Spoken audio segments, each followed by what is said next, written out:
This is episode 340 of That Shakespeare Life. Just like the work of William Shakespeare, That Shakespeare Life is made possible by our patrons. Listeners like you can support our work on Patreon. You can find out more at patreon.com/thatshakespearelife and stay tuned after the episode for even more details. Hi, I'm James Alsop, Shakespearean researcher and teacher of English based in Exeter, Devon. Another great method for studying the life of William Shakespeare includes listening to this. It's That Shakespeare Life with my friend Cassidy Cash.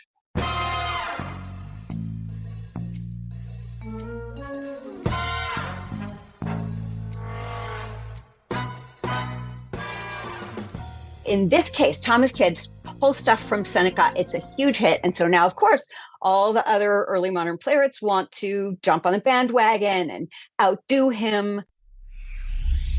Welcome to That Shakespeare Life with Cassidy Cash. Cassidy believes that if you desire to successfully learn or perform Shakespeare's plays, then understanding the real life and history of William Shakespeare himself is a must. That Shakespeare Life is the podcast that helps you go beyond the curtain of some of Shakespeare's most iconic works and explore the world of early modern England as Shakespeare would have lived it, learning from the writers, historians, and performers who know it best. And now, here's Cassidy. Just like modern-day film and TV has genres like romance, western, or comedy, plays of Shakespeare's lifetime had categories too, including a specific subcategory of tragedy known today as Revenge Tragedies. These plays were, as the name indicates, based on the characters seeking revenge as the major plot point for the performance. It was extremely popular for Elizabethan and Jacobean England, with many considering Shakespeare's Hamlet to be the best example of revenge plays from this period.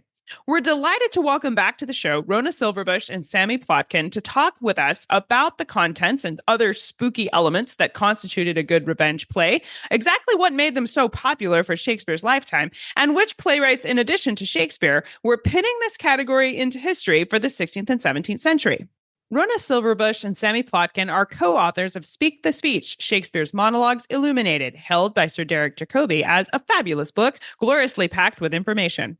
Rhona currently works as an acting coach, while Sami is a playwright, author, and actor. Find out more about our guests in today's show notes. Buckle up for some gore and spooky ghosts as we dive into Revenge Tragedies to mark our Halloween episode for this year. Hello, Rhona and Sami. Welcome back to That Shakespeare Life. Thank you. Hi. Good to be back. Thanks for having us back. As you may expect from the title, a revenge play has revenge as a major plot point. But Rhona and Sami, tell us, what are the other elements that make a play qualify as a revenge tragedy? Okay, so the revenge play is a subgenre of tragedy, which is why it's also called, as you said, a revenge tragedy, which makes sense because the body count in a revenge play is insanely high. And absolutely nobody gets out of there living happily ever after. But unlike other tragedies that may have an element of revenge in them, there's a list of really weirdly specific items that make their way into revenge plays. So there's a murder. Then there's a person whose sacred duty, like really elevated sacred duty it is to avenge the murder. There's generally a Machiavellian character, it could be the same person who's avenging the murder, it could be someone else, but that person usually causes a ridiculous amount of mayhem and murder. There's often a play within a play. And then there are two more elements. And here's why Sami and I consider revenge plays to be the horror flicks of their time. There's the supernatural. Very often there's a ghost, sometimes other sorts of portents and such, which push the avenger to seek revenge for the murder, right? And then there's also a very campy element to these. There's a ridiculous amount of death. The gory manner in which it all happens is like next level outrageous, like horror flicks. And so those last two things that Rhona spoke about are really key here in the difference. So there's so much gore here. There's even on stage, they used real blood. They used animal blood. They want that visceral smell. Their body count is huge. So we might have said, if we were comparing to today, we might have said, oh, these are like the Quentin Tarantino films of Shakespeare's day. But the supernatural aspect that Rhona mentioned really makes it different in a couple of ways. So one thing is that the supernatural gives us that creepy feeling, and it also gives us tension, a build of tension, and then release. So at the revenge play, the audience gets to experience this underlying feeling of creeps the whole time, and then this repeating cycle of tension and release, which is why Rhona and I think these are more like horror flicks of his time. One popular aspect of revenge plays was, as you mentioned, this supernatural, or specifically a ghost. Give us some examples of the ghosts that were popular, and were they always apparitions, or could they have been voices off stage, or maybe an actor that was dressed up to look like a ghost? What would the experience of seeing a ghost in these revenge plays have been like for the audience? Okay, so to contextualize it, it's really important to understand that Shakespeare's audiences completely bought into ghosts and the supernatural. It's not like they don't believe in ghosts and then they go to a scary movie about a ghost, but they sincerely believed in them. And even though they were now Protestant, like they weren't Catholics that long ago, and they understood and possibly still secretly believed in the concept of purgatory too. And they were absolutely terrified of what lay in store for them once they died.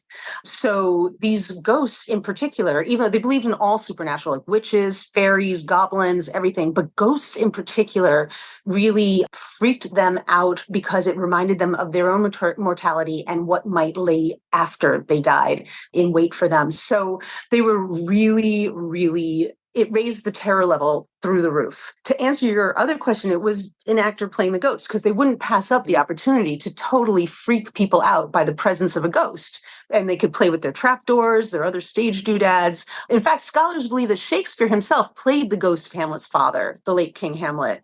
I personally wish we had a video of that. Many of William Shakespeare's plays were categorized into comedy, history, or tragedy. And these categories were created by the printers of the First Folio. And they're sometimes accused of arbitrarily, or at least by their own preference, having assigned these categories to plays that might not have held those genres when they were first performed. Rhona and Sami, which of Shakespeare's plays were actually considered revenge plays when they were first performed? So you're right. The First Folio compilers have been accused of being arbitrary with the way they categorize plays. In the case of the revenge play or the revenge tragedy, that question's a little bit moot, because the audiences in Shakespeare's time didn't use those terms. Calling it a revenge play or a revenge tragedy is something that scholars did later on. So this would have just fallen into the category of a tragedy. That being said, they did understand, they were familiar with this type of tragedy, with all the different aspects that Rhona mentioned before, and they really loved it. So the first play that was super successful in this little subgenre was written by Thomas Kyd. It was the Spanish tragedy. He co-opted some elements from the Roman playwright Seneca in his play Thyestes. And this is a common thing. So in this period, there's this resurgence, there's an idealization and emulation of the Greek and Roman classics. And in fact, we have the structure of the early modern plays following the 5-act structure from the classical playwrights.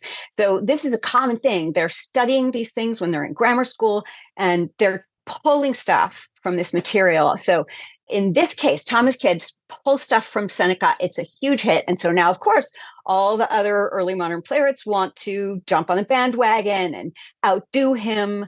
So then we get the popularity of this subgenre. And in fact, to answer the other part of your question about which plays of Shakespeare's were revenge plays, the first of these was Titus Andronicus. And it's interesting because he and Kyd were pulling some of the material, the same material from the Thyestes from Seneca's play. Exactly. He went all in on the elements that Kyd went all in on, and especially the campiness and the outrageousness of the mayhem and the murders. It's nice to know that Titus Andronicus was actually following some kind of precedent, because I've heard Shakespeare accused of, just because it was one of his first, if not his first play, that he was just young and inexperienced. And that was to be the reason for why it was so crazy compared to all of his others. But when you look at it in context of what Kyd was doing, that shines a kind of a different light on Titus Andronicus, I think. Yep. Agreed. Derek Cohen, author of Shakespeare's Culture of Violence, describes Titus Andronicus specifically as, quote, a play that contains 14 killings, 9 on stage, 6 severed members, 1 rape, 1 live burial, 1 case of insanity, 1 incidence of cannibalism. In short, 5.2 atrocities per act, or 1 for every 97 lines, end quote. Yeah. And it's astounding. He goes on to talk about it being a great play, but there's like 14 dead bodies, kung fu swords, heads roll, hands roll. And it's just, the description is off the charts. And I love his description because it just describes the essence of what makes Titus Andronicus, I guess we'll go with memorable.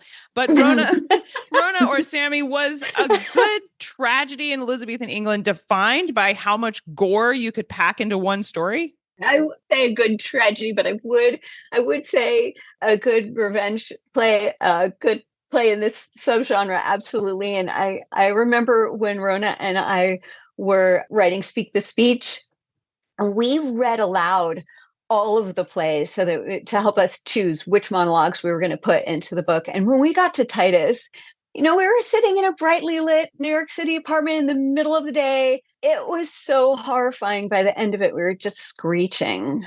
It's true. And we were just 2 women reading all the parts, right? We weren't watching anything. Yet the moment after Queen Tamora eats the meat pie that Titus made for her at the end, and then discovers that it's her own son's head that supplied the meat she just ate. Yes, spoiler. Sorry.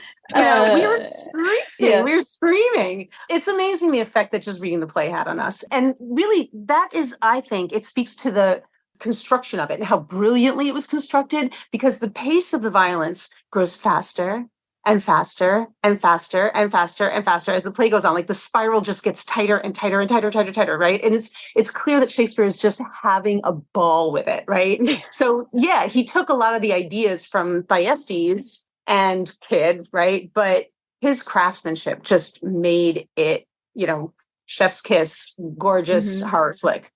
It really has the effect of taking you up out of the darkness, because you end up going into this place where it's all so much, it ends up being ridiculous. And you ask, what am I even seeing? Yeah. Right. That's why you can handle people dying, because they're cartoons. It's fine. Yeah. You're kind of like laughing with how horrifying it is. Exactly. Yeah. So you said that Shakespeare wrote 2 revenge tragedies, and obviously Titus fits the bill, but what was the other one? So I think we probably already gave it away when we described ghosts urging the living to avenge murders and feigned madness and a play within a play. Sounds so yeah, like Hamlet. Yeah. Yeah. It's Hamlet. It's Hamlet. If Hamlet is the second one, then how is it fitting into this genre? Obviously, it follows some of these trends, but it's certainly very different from Titus Andronicus. So tell us more about how Hamlet fits into this subgenre. So he's definitely working within the genre. He's doing all the things that, most of these plays, they were very over the top. There's that, steam release cycle of the tension and release. And the plays of this time really are commenting on their time the same way that we were talking about horror flicks. Our horror flicks today are commenting on their time, but still they're kind of, I think Rhona used the word cartoonish. We don't go in depth with the characters. So people are getting killed left and right, but we get to enjoy the thrill of it without really feeling, we don't mourn the deaths. Now, Shakespeare, when he wrote his great tragedies, he was in a super contemplative place. And when he wrote Hamlet, he wrote within this genre, but he was able to, while being inside it, he was also able to make fun of it, and he was able to transcend it. And so a good example of how he did this is he used Laertes. Laertes is a really great foil for Hamlet. He does the typical thing that the Avenger in the revenge play does. He's emotional, he rushes in headlong, and he's ready to get revenge and use his sword. And then we get that in contrast with how Hamlet behaves. Like Hamlet contemplates grief. Hamlet thinks about what he's been asked to do and what does that mean. And Hamlet asks existential questions before existentialism exists, and he plumbs psychology before psychology is really even a thing. Yeah, can I jump in? He was incredible. In all the revenge plays, right? The Avenger does what Laertes does, right? The one who has the sacred duty to avenge the murder of the loved one they get thwarted all over the place, but they're always thwarted by an external factor of one sort or another as they go. They themselves are always completely gung-ho. But here in Hamlet the play, Shakespeare puts the obstacles within the Avenger himself, Hamlet, the prince, right? Prince Hamlet is given all sorts of chances to kill his horrible Uncle Claudius, but he continuously gets in his own way and he stops himself. That's kind of amazing. And he shares exactly why as he goes. Of course, until the end, when between him, Laertes, and Claudius, they basically manage to dispatch all the main characters who haven't already been killed off earlier in the play. But the play's never a screamer, right? Like the other ones are. We care really deeply, and we're left contemplating life, the universe, and really absolutely everything. Yeah, you leave Hamlet pretty depressed. You leave Titus kind of traumatized. Yeah, that's exactly it.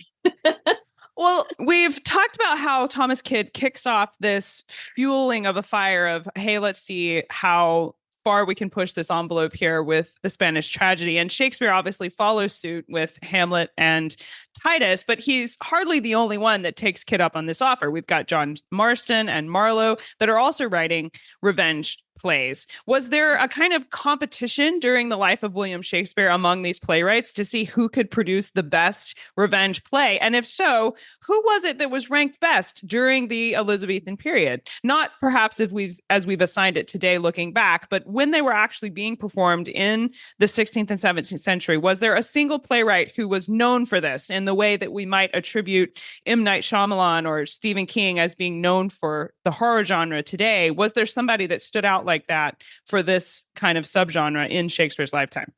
Yeah, there were a couple. I mean, there was always competition among the playwrights of the time with all their plays, right? They were always trying to jump on the box office, Boffo bandwagon and make money. And they were always trying to one-up each other. But Sami and I think that once Shakespeare had written Hamlet, he likely felt done with revenge plays. I mean, like, how do you improve on what he did with Hamlet, right? So he left revenge plays to the next generation. And they, again, tried to do what the good horror flicks do today. They tried to still comment on the times they lived in within that sort of oeuvre with all those elements.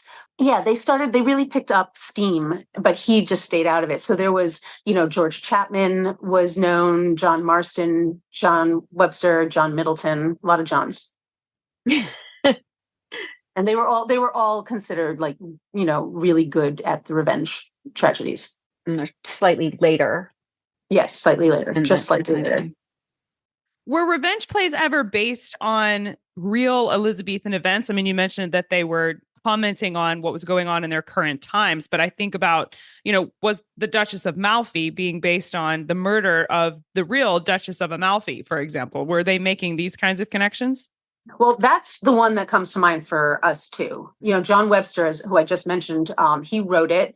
And it was based on events that had happened a full century before, when the Duchess of Amalfi, leave it to the Elizabethans and Jacobeans to mangle foreign names, she was widowed, and she fell in love with someone who was beneath her station in life. She fell in love with her own steward and married him in secret. So if anyone's thinking about Malvolio's aspirations in Twelfth Night, so are we. There was precedent for that. So he had a reason to hope. So the thing that's crazy is she managed to keep the marriage secret through the births of her first two of her three children, which is kind of amazing. And they were raised somewhere else with Auntie Duchess of Amalfi visiting. But then when she had the third child, she was found out. And it's believed that her brothers had her and her children murdered because she had brought disgrace on the family by marrying her steward. And then they searched out and found her husband who was living abroad, and they murdered him as well. Ugh, so tragic. It's perfect fodder for a revenge tragedy. Yes, because we'll throw in here, this is the true story. No one Right. came in and made this up to try and make it gory. That was what they were basing things on. So you can see how it wasn't a far leap. If you're going to take that and try to dramatize it, it makes sense that things start to get ridiculous on stage. Exactly. Yeah. With all of these elements that we've been talking about of people dying and murder and revenge and the appearance of ghosts and apparitions, why is it that Macbeth isn't considered one of Shakespeare's revenge tragedies? You're right. Macbeth has several of the elements. It certainly has the body count. It certainly has the supernatural elements, but it's actually missing the most important thing, which is the avenger, the person whose sacred duty it is to get revenge. Macbeth isn't. He's looking to gain power. He's not looking to get revenge on anyone. So it's a tragedy, but it doesn't fall into the revenge play category. I will say there are some people who think it does, but yes, because we don't. There's no revenge. It's just tragedy. So yeah. We think it's a little hard. It does have other elements, but you gotta have revenge. I have revenge. So it qualifies as a tragedy, but not a revenge tragedy. No, certainly. In our humble opinions, right? Yes. And most scholars, he wrote too.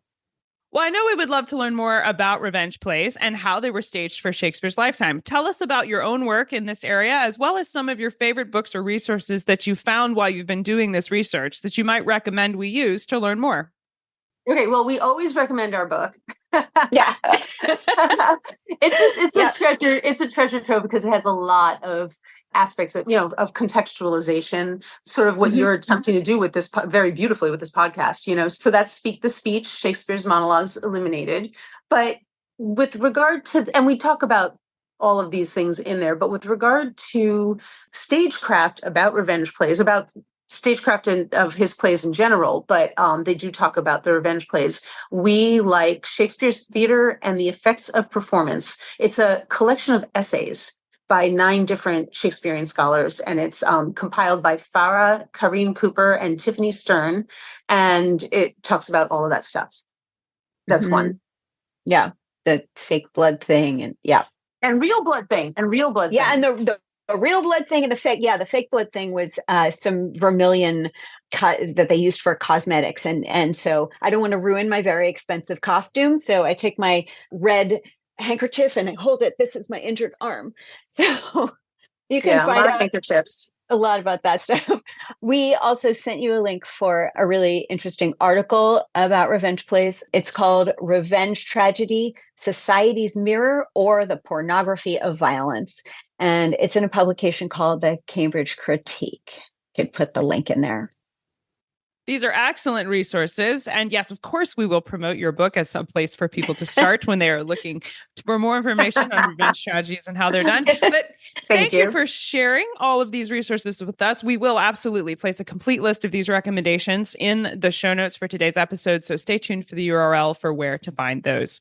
Now, Rhona and Sami, as you know from your previous visit with us, we ask everyone this next question here at That Shakespeare Life, and that's, what's the one book you would take with you on a deserted island? My friends in England tell me I'm supposed to allow you the complete works of Shakespeare and a copy of the Bible, so your choice would be in addition to those.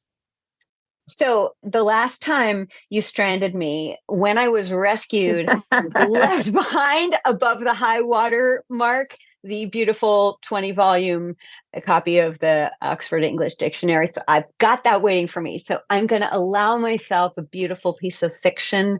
I'm going to take Bel Canto by Anne Patchett. I haven't read it, I think, since it was published, but I just want to go back into that incredible language and swim around in it for a while. That's going to be my treat. Okay. And for me, last time I chose E.L. Doctorow's Ragtime, but this time I'm going to take another favorite that's kind of perfect for today. It's I'm taking The Catcher in the Rye. I love that book. I could weep just talking about it. I think it's tragic that it's assigned to 10th graders because they're not usually given the help they need to appreciate what J.D. Salinger did in this masterpiece. You always feel like nothing happens in this book when so much is going on internally in Holden Caulfield, starting with grief with a capital G. He's got abandonment by his parents. He's got paralysis. Sounds like Prince Hamlet. And, they've got the same thing. They've got grief and paralysis because of everything that went on in their lives just before the events of the book. In Holden's case, he lost his brother that he was really closest in age with to cancer. And his parents were like, just get over it, and have totally abandoned him. And that's exactly what happens with Hamlet when he loses his dad too young and too soon. And his mom just marries Claudius 2 months later. It's like, come rejoice with us. What's your problem? So there's so many parallels, and both works are just psychologically brilliant. Connections to Hamlet, beautiful fiction, and of course, including deep tragedy. Yes, these would be solid selections for your desert island visit. Thank you. So what's next for you? What are you working on now that you're excited about? So we are writing on spec, of course, a television series that is based on a real life mystery that takes place in Shakespeare's England. Yep. He's a character in it, but he's not a ghost. He's just him. Fantastic. Well, I can't wait to see that come to fruition. Thank you so much, Rhona and Sami, for visiting with us this week and taking us through the history of revenge plays and what constituted a good tragedy. When you went to the theater in Shakespeare's England, what would you be excited to have on stage? And the ghosts and the macabre and the weapons and the violence and all of it. This has been a fun little romp through this piece of history. Thank you so much for being here to share it with us. Oh, thank you for so much for having us. It was a pleasure. So much fun. Thank you.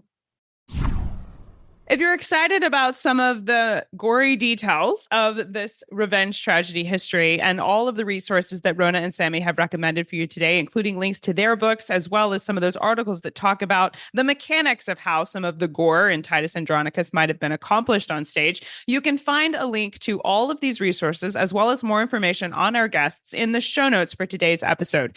Find these things at CassidyCash.com/episode 340.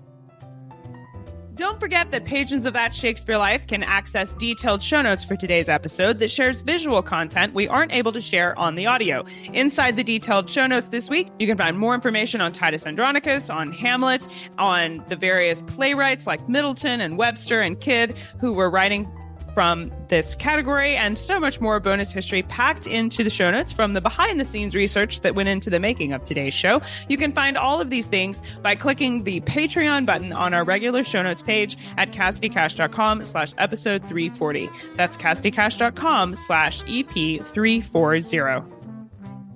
That Shakespeare Life is researched and produced by me, Cassidy Cash. Our audio engineer is Gary Mayholm.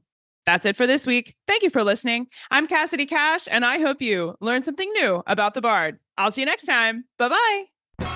Thank you for listening to That Shakespeare Life. As always, the best conversations happen after the episode over at CassidyCash.com. Become a part of a vibrant Shakespeare conversation by adding your voice over at the website. Until next time, remember, when you want to know William Shakespeare, you have to go behind the curtain and into That Shakespeare Life.